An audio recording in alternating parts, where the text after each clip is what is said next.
Time coming for a group of Vietnam War veterans who were finally recognized for their heroic efforts. Our Doug Dunbar joins us now to tell us more about it. Doug.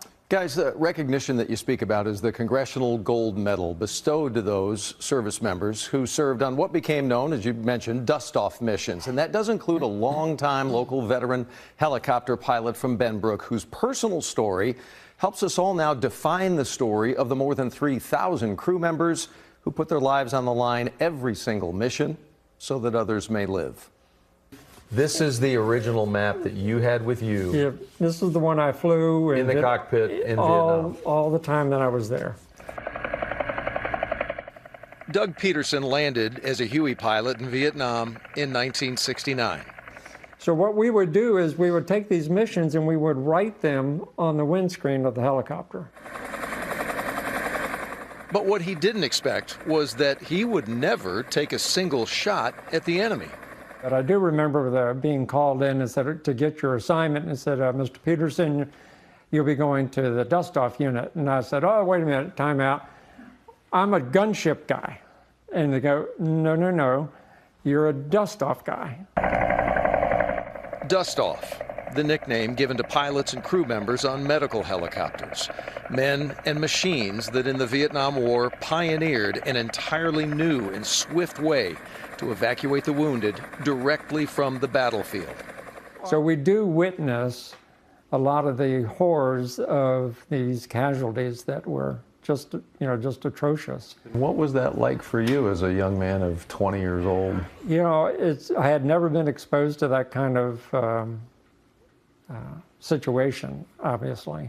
And to see that the carnage of the ugliness of that war was horrible. Our only mission was to get the wounded out of the jungles and the fields of Vietnam and get them to, when they're injured, and get them to a medical facility for treatment.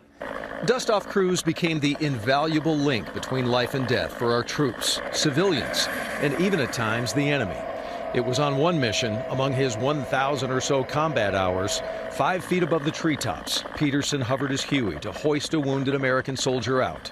And while we were still hovering around trying to pinpoint exactly where he was, I flew directly over the VC. He just took his AK-47, as I vision it, and just emptied it into the helicopter. In seconds, Dustoff 3-4 went from rescuing wounded to having to save his own crew. Now, the entire instrument panel is starting to light up with warning lights. You know, the oil pressure is going down, the hydraulic fluid is leaking because we took 25 bullets in a matter of, 10 seconds. Petersen found a clearing, saved his crew, and luckily saw friendly forces surrounding his Huey. But it's what happened next that perhaps best defines the roughly 3,400 Dustoff crew members who served in Vietnam.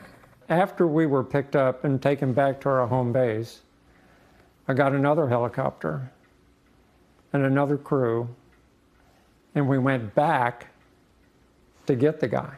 The same guy? Same guy. He still needed to be picked up and taken to a hospital. Mission complete. No man left behind. In the course of the Vietnam War, Dustoffs rescued an estimated 900,000 sick and wounded. Over 5 decades later, a sobering reality of what that number likely means today. Let me just bring one of those guys home. Let me bring that one U.S. soldier home that was part of that 900,000. He got to have a family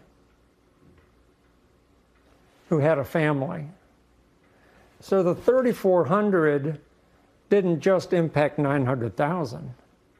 The impact is multi-millions internationally. The exponential number when explained that way. The Congressional Gold Medal, by the way, is America's highest civilian honor. To honor every Dustoff crew member, the United States Mint is going to be striking just one gold medallion, and that single medallion will be displayed in their honor down south at Fort Sam Houston, down in San Antonio. And he, again, represents one of over 3,400 crew members, right, who have gone these 5 decades since the end of the Vietnam War with little to no recognition. And we could talk all day about the homecoming that our Vietnam guys never really got. Right. What a wonderful way, though, to honor them. I love the soundbite when he says multi-million. It really, paints the picture of how many people were helped because we of end the piece with that because for Mr. Petersen, when he holds up, we saved one life and it led to a family, which led to another family. We can all understand that. It's exponential when we sit here 5 decades later. Absolutely. Thanks for that story, Doug. Yeah. You bet.